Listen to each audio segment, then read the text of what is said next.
Is it possible to hide psychological problems so well that even those closest to you don't know about them until it's too late? That is probably possible, but Viviana's relatives still insist that the police officers made a serious mistake. These events happened in August 2020 in Italy. 44-year-old Viviana Parisi lived with her 4-year-old son Gioele and her husband Daniel Mondello in the quiet small town of Venetico with 4,000 inhabitants. The woman worked as a DJ in a nightclub. She was born in Turin but moved here to live with her husband Daniel. He was also a DJ. Together, the couple composed electronic music. They were quite well known and successful in the regional nightlife and music scene. Both actively maintained social media pages to promote their activities. Viviana regularly posted photos and videos, especially with her son Gioele. They seemed to be a happy family. In fact, their life was even too present on the internet. The woman posted pictures with her child's face, which is quite risky for people who expose themselves to the public. Some people thought this could be dangerous and warned Viviana. Anyway, the couple Daniel and Viviana woke up at 9 a.m. on the morning of August 3, 2020, had breakfast, and everything went as usual. The couple wanted to drive to the recording studio to work there, but the woman wanted to follow her husband later. She first had to go to the shopping center with her child, then she wanted to buy new shoes for the boy. For this reason, Viviana had to take him with her all day long during her errands so that the baby would remain under her supervision. It is important to mention that Viviana had forgotten her mobile phone at home that day. She cooked a meal and set out to run errands and then go to the shopping center. The woman and her son left the house around 10 a.m. Viviana reached the toll booth in Milazzo and then drove on the highway towards Palermo. At the Taudet tunnel on the Messina-Palermo highway, she was then filmed by surveillance cameras. She had a flat tire and crashed into a vehicle at a construction site where workers were present. It was not a serious accident as the woman was not driving very fast. After leaving the tunnel, she immediately stopped at the nearest parking lot, which was only a few dozen meters from the exit. Here, several witnesses saw Viviana get out of her Opel Corsa. She was approached by several people who offered her help, but she simply ignored them and fled. Everyone was worried as the car was visibly damaged. They feared that Viviana might need help, but she could not be caught. Obviously, the witnesses noticed that no one was injured, so they simply moved on. Nevertheless, the law enforcement authorities were called. The police officers arrived at the scene and examined the vehicle. They could not find any blood traces or other signs inside the vehicle that the passenger or the driver had been injured. Inside the vehicle, they found money, a woman's wallet, and 2 sick notes on the dashboard, but neither Viviana nor Gioele could be found. Some time passed, but she did not return with the boy. During this time, her husband waited in the studio for his wife and son to arrive from their trip. He tried in vain to call her on her mobile phone and left several voice messages that were never listened to by the woman as she had left her phone at home. She also did not show up in the evening. At this point, the whole family was already worried about what had happened. The husband went to the police and made a statement, and that is how he learned about the accident and the disappearance of the family members. The police were looking for Viviana and Gioele because she had caused the accident, which required compensation. Given the long time that had passed and the complete lack of information, her spouse was very worried. Those close to her tried in vain to get any clues. On the 3rd day of the search, Daniel published a post on his social media page. "Come home, we're waiting for you."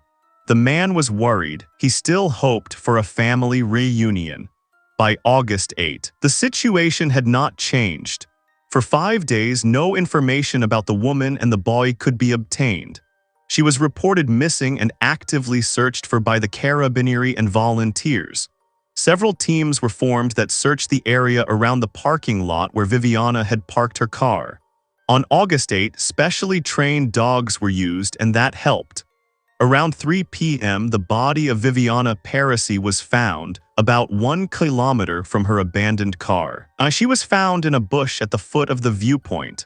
Until then, drones had been used to search for her, but the body was well hidden so that it could not be seen from the air.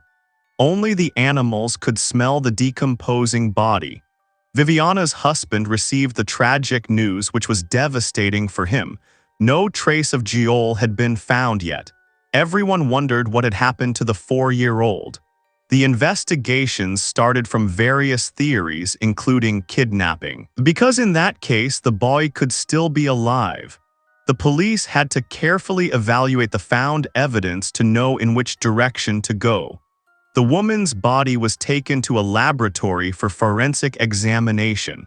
The condition of the remains was poor. The body had been exposed to the scorching sun in open terrain for 5 days. The woman had suffered numerous injuries and the body was torn into pieces. Obvious bite marks and whole torn pieces of flesh could be found. According to the forensic pathologist, such injuries could have occurred after death when the remains were discovered by wild animals. Viviana showed a variety of fractures typical of a fall from a great height. She was found below a rock overhang more than 5 meters high. The police suspect that she might have fallen, but was it an accident, a voluntary death, or did someone push the woman down? To get more information and understand what had happened in general, the investigators decided to analyze the deceased's private life. In doing so, the investigators suspected that Daniel, the husband, was involved in the tragedy. Nevertheless, friends and relatives of Viviana who lived in Turin spoke kindly about the man. She had only recently moved here to Venetico, where she had almost no one except her husband and son. It is important that these events coincided with the notorious COVID lockdown. The police therefore had good reason to suspect the woman had voluntarily left her life due to depression.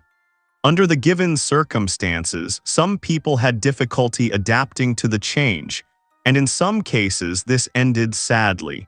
Given that Viviana and her husband were active in their main business, the nightclubs and bars where they worked were in a severe crisis due to the lockdown. Against this background, financial difficulties and domestic problems could have arisen. However, according to Daniel, the couple had no serious problems. There were no conflicts in the marriage, and financial difficulties were overcome together. He admitted that Viviana suffered after the lockdown began. She became permanently defensive because she feared that the pandemic would have serious consequences for the family, especially for Gioele. All of this developed into a real fear of the disease in general. This was the case for many people in the country at that time. Many were depressed and afraid of the unknown. Viviana was even admitted to the hospital for a nervous breakdown but was quickly discharged. Later, mood swings occurred. Viviana's parents confirmed these statements but said that her condition, despite the paranoid moods in August, had significantly improved.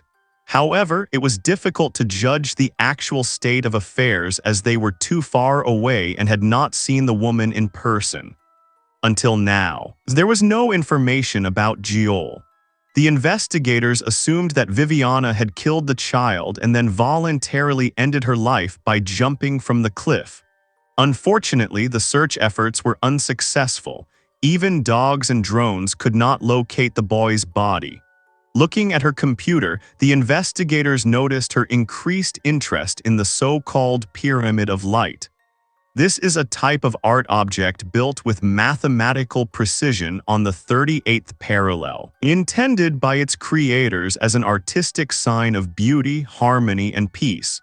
Compared to the contrast on the other side of the globe, on the same conventional path of the 38th parallel, a spiral path runs through the center of the pyramid, symbolizing the path to light and knowledge. Some, including Viviana, see something else in the Pyramid of Light, namely a clear emphasis on faith and religion. Apparently, she had developed a kind of obsession. Amidst her fears for her family related to COVID, the woman found solace in this art object. It probably eased her condition. However, the investigators suspected that there might be a connection between this hobby and the alleged murder of the child. In the days before her disappearance, Viviana had been actively interested in a trip to the Pyramid of Light. She wanted to let her son cry there. It is remarkable that Viviana was on her way to the art object that morning, which is 140 km from the family's home. Against this background, however, it was unclear why the woman deceived her husband by telling him that she would first go on business and then to the shopping center. Why did she withhold this information? Perhaps she was afraid of his reaction. The investigators suspected another scenario, namely that Viviana's husband might have lied, then she could talk about his probable involvement in the incident. It is possible that she simply wanted to protect her privacy, as the last posts on her social media page were reflections on loneliness and the associated experiences. Perhaps she also didn't want her husband to know about her spiritual quest. Against this background, things could also have been quite peaceful. For example, if Viviana wanted to introduce Gioele to her spiritual view. This did not violate the woman's habits, as she always took the boy with her wherever she went. In an attempt to understand the seriousness of Viviana's religious attitude, the investigators discovered that she had done some strange things in recent months. The woman turned to the Holy Scriptures more and more often and apparently tried to find an outlet for her fear. More and more often she was seen in public places with a Bible in her hand. When the woman first appeared in front of the church and read aloud from the Bible, all this seemed very strange to her. Finally, the investigators found confirmation from Viviana's parents. As it turned out, they desperately did not want to release this information to the public, but she had indeed behaved strangely in recent months. She feared that she and her son could be in danger and wanted to seek salvation in the pyramid. However, she had never intended to take her own life, let alone her son's. At the same time, the police noted that the possibility of falling from the spot where the body was found seemed very doubtful. Above it was a special structure in the form of a pylon. The only way to jump from there was to climb it. It seemed doubtful that Viviana could have done that. The body was found at the foot of the pylon, so the investigators suspected that the woman might have been thrown. If she had jumped on her own, she would have received an impetus that would have thrown her much further away than where she was found. Even more suspicious, however, was the absence of fingerprints and blood traces on this pillar. If she had actually tried to climb it to jump from it, she could not have helped but leave traces on the surface. Furthermore, a height of only 5 meters did not seem high enough for a woman to suffer so many fractures. However, one could ride anywhere, because there were a number of wild animals in the area. If they had mutilated the body so badly, there was nothing to prevent them from transporting it over a considerable distance. So another theory emerged. It is possible that Viviana had a panic attack. She ran too far away with the child and eventually fell victim to wild animals. During this time, the opinions of the witnesses interviewed by the police about the woman's behavior in the parking lot were divided. Some insisted that they had seen the child in the mother's arms, while others claimed she got out of the car alone and had nothing and no one with her. There were also eyewitnesses who saw a large bag in her hands. The elderly couple claimed that when the car stopped in the parking lot, 2 people approached the woman and tried to help her.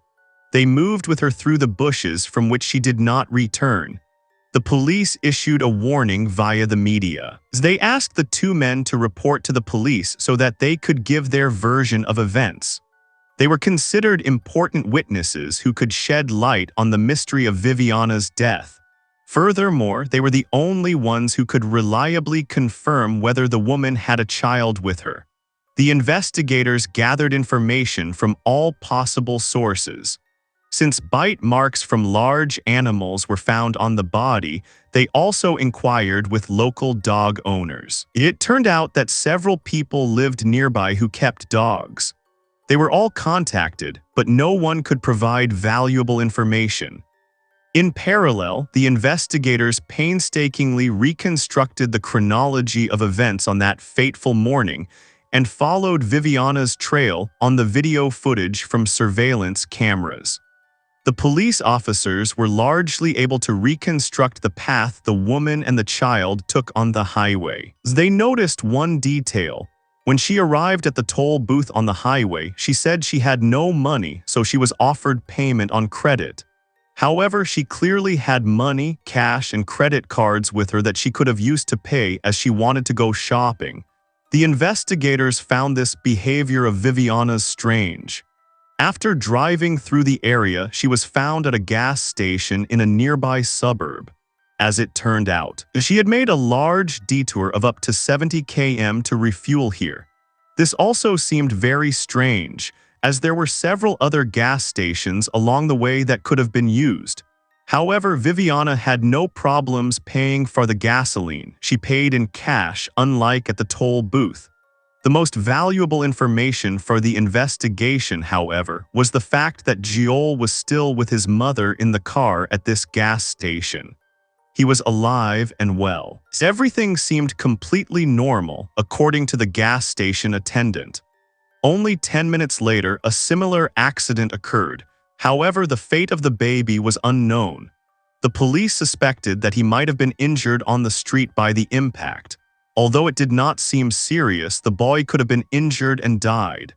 When Viviana stopped and realized that he could no longer be helped, she might have decided to voluntarily die by taking him in her arms and running away. However, this hypothesis did not last long, because there was no blood or signs of trauma inside her car, which was impossible in the case of a severely injured boy. After this version was discarded, the investigators turned to another hypothesis, according to which Daniel could have been a cruel manipulator or a domestic tyrant, so that mother and son simply decided to run away from him. It was assumed that she saw the trip as an opportunity to take the child and then flee from her dangerous partner. But he could find them and bring them to their senses.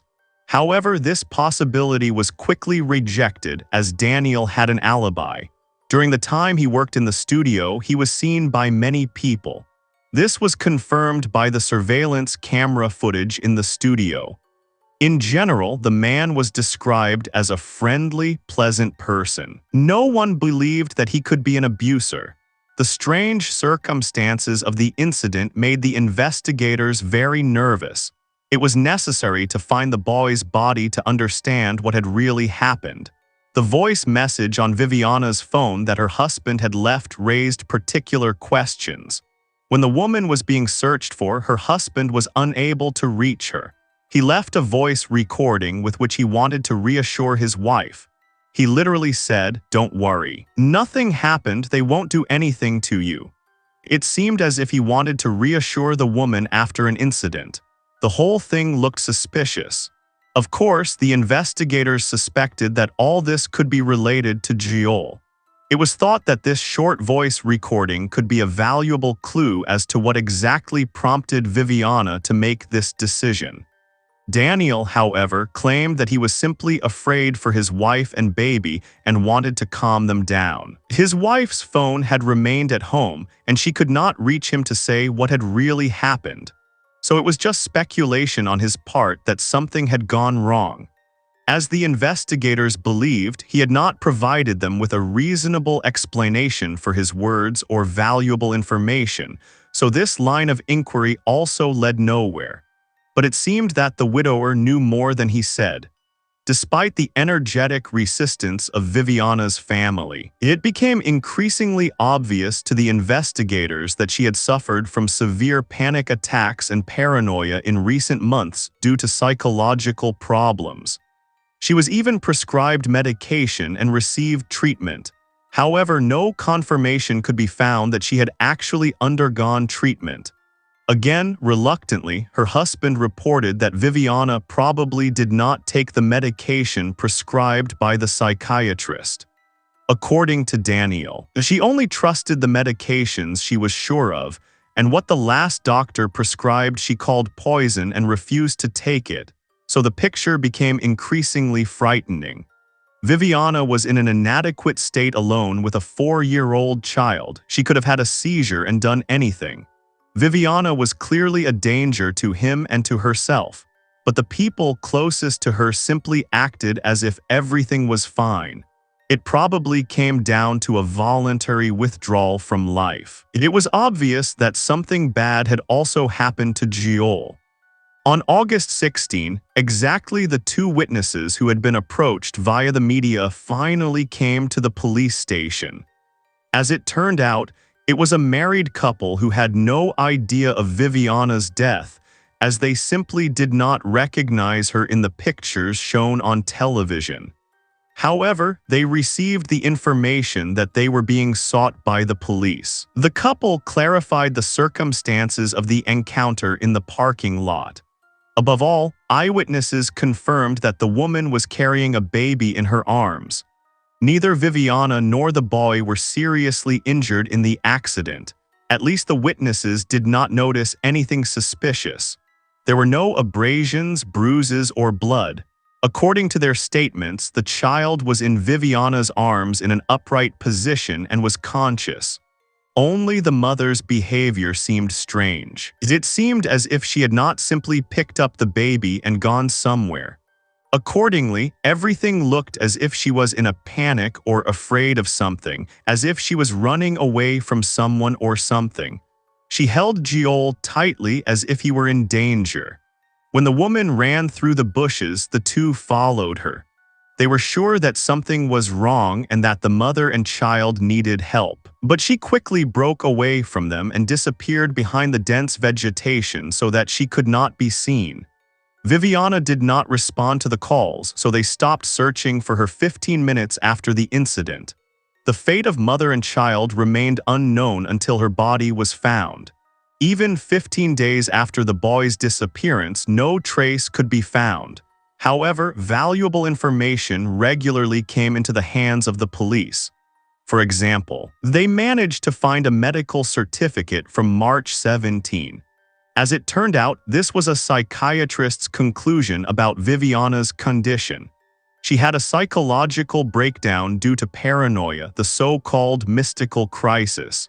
The essence of this condition is that a person is dominated by delusions. They believe they are fulfilling a divine mission on Earth. All this was considered paranoid delusions. Viviana was still sane and could think logically, but her perception was clearly distorted by her erroneous beliefs. All this fit well with the stories about the fear and obsession with the Pyramid of Light, as well as the fear for her relatives due to the pandemic. It also explained the Bible reading episodes outside the church. The situation was exacerbated by Daniel's side job, the kind of incidents all relatives kept silent about. He was not only a DJ at the time, but also a driver of a private rental car. When financial difficulties began, he used a minibus to transport clients, even to the cemetery. During the pandemic and its consequences, he was very busy. However, this work involved a high risk of coming into contact with infected people. All this may have contributed to Viviana's fears for herself and her son.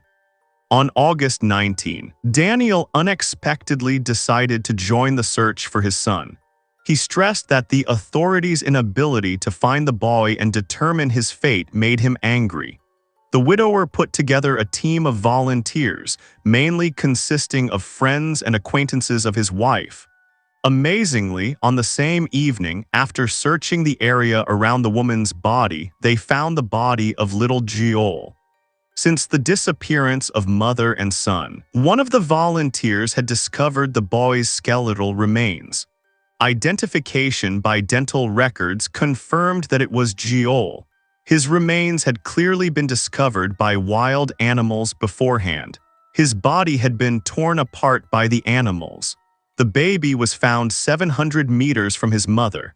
Unfortunately, it was impossible to understand exactly what had happened to him. The condition of the remains was more than lamentable. The body was not only skeletonized, but some of the bones were also missing. Apparently, they had been scattered by wild animals. Unfortunately, the discovery of the body also did not help to get closer to solving the tragedy. According to the widower, this showed that the police officers had performed their work negligently. He did not understand why they had not found the body at all, because at that time it should have already emitted an odor that even specially trained animals should have perceived. The investigators still adhered to the theory that Viviana had killed her son. It was difficult to determine the sequence of actions of a mentally ill mother. After all, the woman and her son could have simply gotten lost. She could have lost the boy, and since she did not find him, decided to commit suicide herself, and the child was then attacked by animals. While the forensic pathologist tried in vain to obtain information, another circumstance became known. It turned out that Viviana had already tried to voluntarily end her life at the end of June. She had taken 8 tablets of a prescribed medication, which was many times higher than the amount to be taken, and until then the woman had never taken these tablets, as she called them poison. After that, the silence of her relatives was perceived as even more suspicious. At least Viviana's husband obviously knew about her desolate condition. Nevertheless, he did not even show appropriate sympathy for his wife and her condition. Finally, the investigators found out that the husband had started communicating with a divorce lawyer shortly before her disappearance. Viviana learned that he wanted to divorce her. Could this have encouraged her to cross the line? Unfortunately, the autopsy never revealed how the boy died. To find out why the family so desperately tried to hide information about the mother's illness, a wiretap operation was initiated on all family members. Surprisingly, no one agreed with the version of voluntary death. Nothing suspicious was discussed. Apparently, the woman's illness had gotten out of control, and her family had simply underestimated the extent of the threat.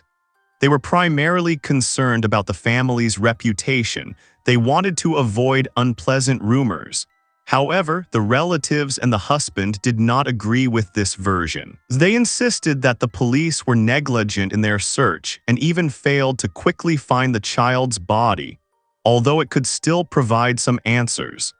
They repeatedly stated that Viviana could not have taken her own life and massacred her beloved son, but agreed that the woman had problems in her head.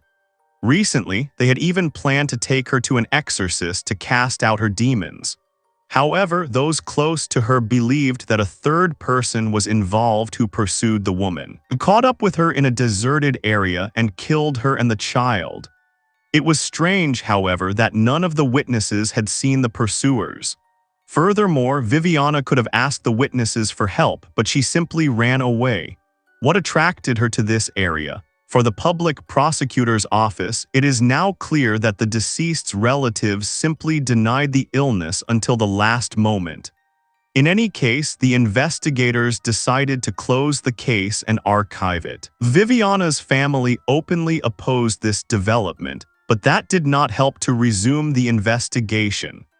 The authorities are sure that the mother got scared after the accident, thinking someone was chasing her, and ran away with her son. Then either an accident happened, or the woman strangled her son and voluntarily ended her life. Whether this was actually the case or whether it was a bizarre post-mortem staged by a third party remains a mystery. Viviana's husband Daniel continues to search for the truth, believing that his wife did not voluntarily end her life and could not have harmed their son. If you liked the video, please give it a like. That helps a lot with spreading it. Also, leave a comment to support the channel and recommend the video further. Subscribe to the channel so you don't miss new videos. Thank you for watching and take care.